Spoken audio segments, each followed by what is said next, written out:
അർജന്റീനയിലെ ഒരു കൃഷിക്കാരൻ സ്വന്തം പാടത്ത് നോക്കിയപ്പോൾ കണ്ട കാഴ്ച. ഉപേക്ഷിച്ച കാറുകൾ ചെളിയിൽ പുതഞ്ഞു കിടക്കുകയാണെന്നാണ് അയാൾ ആദ്യം കരുതിയത്. അത്രയ്ക്ക് വലിപ്പമുണ്ടായിരുന്നു അതിന്. പക്ഷേ ഗവേഷകർ എത്തിയപ്പോൾ കഥ മാറി.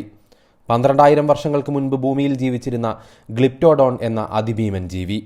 അവയുടെ പുറന്തോടുകളായിരുന്നു അത്. ഉറുമ്പ് തീനിയെ പോലെയുള്ള ഒരു ജീവിയാണ് ആശാൻ. ഒരു കാറിൻ്റെ വലിപ്പമുണ്ട്. ഒരെണ്ണത്തിന് തന്നെ 1 ടണ്ണോളം ഭാരം വരും.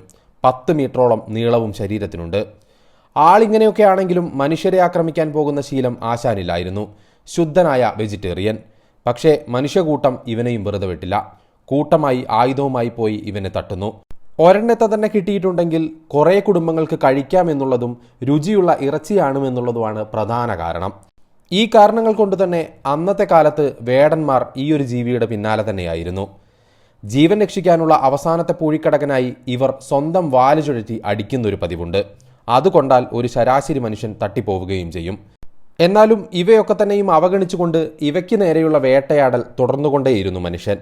ആമയുടേതുപോലുള്ള കട്ടിയുള്ള തോടും മാരകമായ വാലുമുണ്ടായിരുന്നെങ്കിലും ഇവരുടെ വയർഭാഗം മൃദുവായിരുന്നു. ഇത് ബുദ്ധിപൂർവ്വം മനസ്സിലാക്കിയ വേടന്മാർ ഇവയെ ഏത് വിധേനയും മറിച്ചിടുകയും വയർ കീറി കൊല്ലുകയും ചെയ്യുക എന്ന തന്ത്രമാണ് പ്രയോഗിച്ചിരുന്നത്. ഇവരെ തന്നെ ലക്ഷ്യമിടാൻ മറ്റൊരു കാര്യം കൂടി ഉണ്ടായിരുന്നു. ഇറച്ചി എടുത്തു കഴിഞ്ഞ് കിട്ടുന്ന പുറന്തോട് വൃത്തിയാക്കി ഉൾവശം ഉണക്കിയെടുത്ത നല്ല ഒന്നാന്തരം ഒരു കുടിലായി.